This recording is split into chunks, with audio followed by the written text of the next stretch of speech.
ینی نیگەرانی خەڵ لە ئاستێکی زۆر بەرزایە. من ئومێد دەکەم ینی وەفدەکانی حکوومەت ئێرەم بتوان بکەنە ڕێککەوتن بە کرۆکی دانیشتن و کۆبنەوە قسەیان لەگەڵ حکوومەتی عێراقی بەرژەوەندی تاکی کوردی بێ. ئینشاڵڵا بەشکەمە و ڕاچەڵەکانیش کە باسمان کرد ڕاچەڵەکان دەبێتن بتوان ئەو بکەن. ئەم دەسەڵاتە کوردیە باشە بۆ خۆی لەسەر چی سەرچاوی هەڵقوڵاوی چییە؟ هەڵقوڵاوی بێزاری خەڵکە لە ڕژێمی پێشوو. باش ینی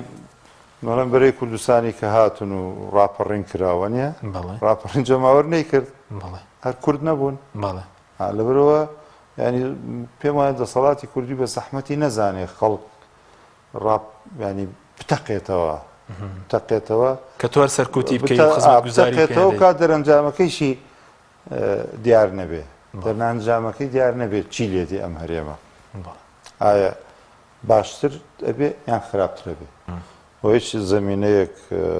لە ئارادا نیە بۆ هەڵبژاردن غەیری فشاری دەرەوە نەبێ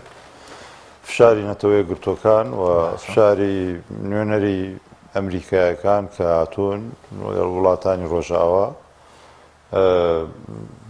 هەست بە هیچ چینێکی کە ناکەم من بۆ فشارەکە جددیەوەی کەوە ئاگادار بن فشاری وڵاتانە سەر پارتی ویکێتی لەوە تا ئاستێک جددی بێ شوان هەستەکەن بە مەترسیەکان و لە راپۆرتی نوێنەری نەتەوەی گرتوەکان لە ئەنجومەنی ئاسایش بە ڕوونی چەند جارە باس لە خراپی دۆخی هەرێمی کوردستان و دواخستنی هەڵبژاردنەکان و ناتەبایی لایەنە سیاسەکانەکات